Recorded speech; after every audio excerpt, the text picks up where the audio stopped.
Hello.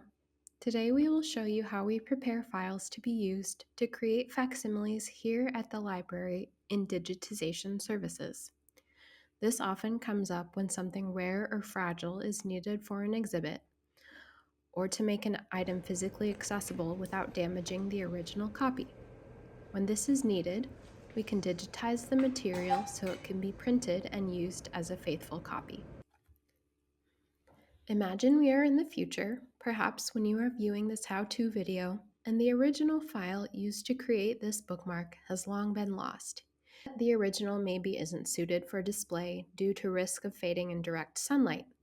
Here comes the digitization request to ready a file that can be sent to printers so a facsimile can be made. Here's a glimpse of our cheat sheet you may want to use or modify for your own processes. It includes some helpful questions to ask before starting. Capture. A quality initial capture of the material's front and back sides will help make your facsimile look great. To reproduce the original item, you can use whatever tools you have available or come to the library and use tools such as scanners available here. The more faithfully you can reproduce the colors and textures, the better your facsimile will look. We will link to resources in this video for reference, but in general, matching the original to the digitized file as best you can will help make the facsimile look better. Tips and tricks.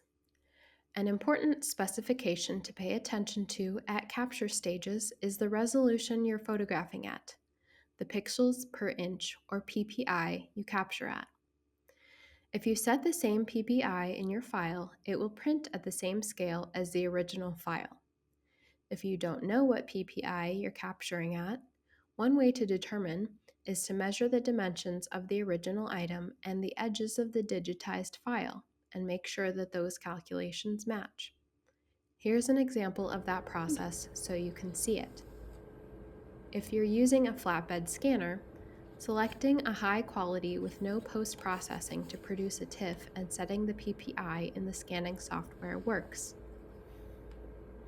If you're using a camera, the software can tell us our PPI, or you can measure distance from camera to item once you have calculated your desired PPI for an example item, and reuse that distance measurement in the future so you can quickly reproduce items with consistent scaling. Now we will show you how to prepare existing files for printing double-sided for facsimile creation. We start by dragging our files from a local folder into our image processing software, Adobe Photoshop. Our files open on our second screen in floating windows, so drag those over into our workspace. We zoom out completely using the keyboard shortcut Ctrl-0. To ensure our printed file matches the original item's dimensions, we can use a trick by adding a layer using the plus icon near the bottom right in the Layer tool and adding a rectangle on this layer. We know which layer is selected by the white frame box. We draw a rectangle using the keyboard shortcut U, clicking in our frame and dragging across the frame with our mouse and letting go to finish. We can refine this later.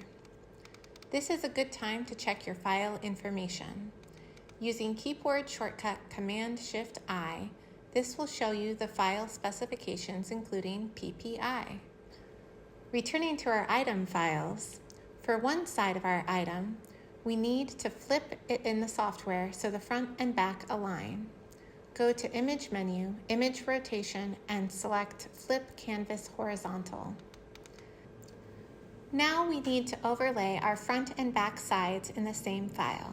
We use the Move tool, keyboard shortcut V, to drag and drop our flipped side onto our other file. We need to closely align our images so the edges of the item match up as closely as we can make them. In our Layers panel, we first turn off our rectangle layer and then set the opacity for the top layer to something around 40 to 60%. This way we can see both files, front and back, simultaneously. We then use the free transform tool, keyboard shortcut Command-T. This allows us to rotate the top layer and even resize it if needed. We can use our arrow keys to gently nudge the file around to generally match up the edges.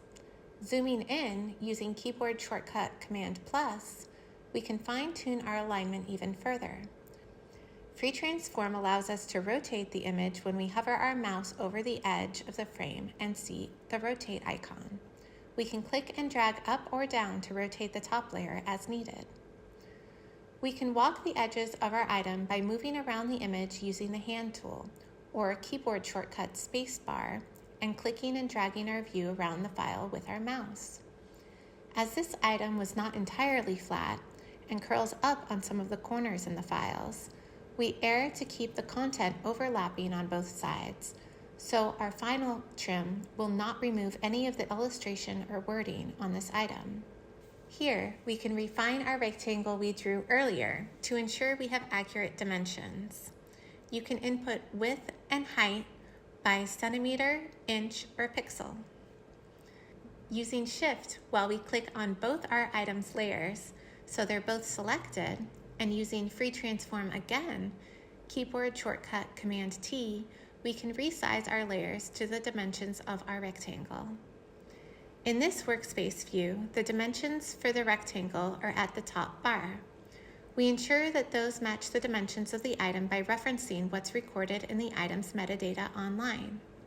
We can also set the PPI for our rectangle, but in this view, the rectangle is going to take on the attributes of the files that we already have in this view, which are 600 PPI. We can turn our layer visibility on and off to check our accuracy and make sure that opacity is reset at 100% in the Layers tool for all our layers. Now, we crop and save our files for the front and backs of this item, cropping just outside the object's edges using keyboard shortcut C and dragging the frame edges, again using arrow keys to gently nudge our alignment as needed inward and hitting Enter. We only have one layer visible for the object, and we will flatten the image and save as a TIFF via Save As, keyboard shortcut Command-Shift-S, entering a logical file name in to distinguish this file from our working files. We can use the history states in the History panel to go back to before we flattened our file, so we can save the other side of the object in a similar way. Turn off the visibility of the already saved side and turn on the visibility of the unsaved side in your Layers panel. This was our flipped side, so we need to revert that in the menu option, Image, Image Rotation, Flip Canvas Horizontally.